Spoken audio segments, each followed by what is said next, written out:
Assalamualaikum warahmatullahi wabarakatuh. Saya Anisya dari AKP 6B akan mempresentasikan tentang bab 15 yang telah saya resume. Berikut presentasinya. Pengambilan sampel secara statistik versus non-statistik dan pemilihan sampel probabilistik versus non-probabilistik. Metode sampling audit dapat dibagi menjadi dua kategori utama, sampling statistik dan sampling non-statistik. Dalam melakukan pengujian audit yang sesuai dengan GAAS, auditor dapat menggunakan sampling non-statistik atau sampling statistik, statistical sampling, atau keduanya. Kategori tersebut serupa karena keduanya melibatkan 3 tahap. 1. Merencanakan sampel, 2. Memilih sampel dan melakukan pengujian-pengujian, 3. Mengevaluasi hasilnya. Tujuan dari perencanaan sampel adalah memastikan bahwa pengajuan audit dilakukan dengan cara yang memberikan resiko sampling yang diinginkan dan meminimalkan kemungkinan kesalahan non-sampling. Pemilihan sampel probabilistik antara lain pemilihan sampel acak sederhana, pemilihan sampel sistematis, pemilihan sampel probabilistis yang proporsional dengan ukuran, pemilihan sampel yang bertahap. Pemilihan sampel non-probabilistik antara lain pemilihan sampel terarah dan pemilihan sampel blok.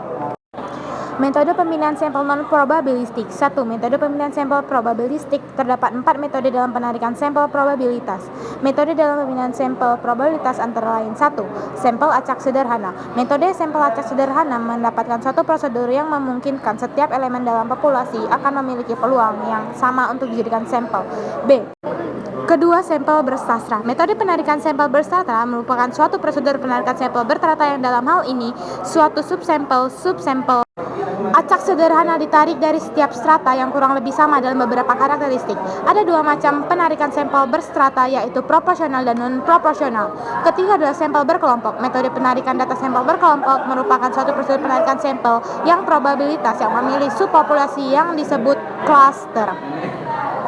Yang keempat adalah sampel sistematik. Metode penarikan sampel sistematik, populasi dibagi dengan ukuran sampel yang diperlukan, atau N, dan sampel diperoleh dengan cara mengambil setiap subjek ke N. Sampling statistik atau statistical sampling dengan menerapkan aturan matematika, auditor dapat mengkuantifikasi atau mengukur risiko sampling dalam merencanakan sampel.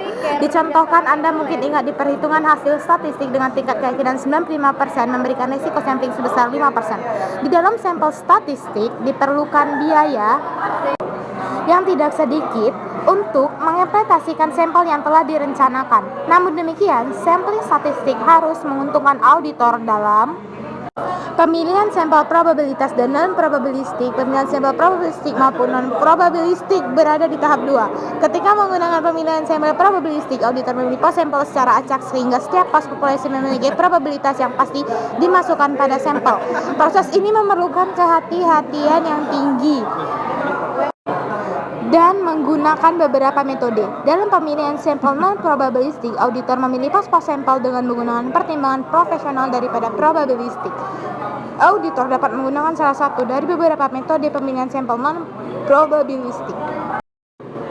Pengambilan sampel untuk tingkat pengecualian. Auditor menggunakan sampling pada pengujian pengendalian dan pengujian substantif atas ratasi mengenai persentase item dalam populasi yang memiliki karakteristik atau atribut kepentingan.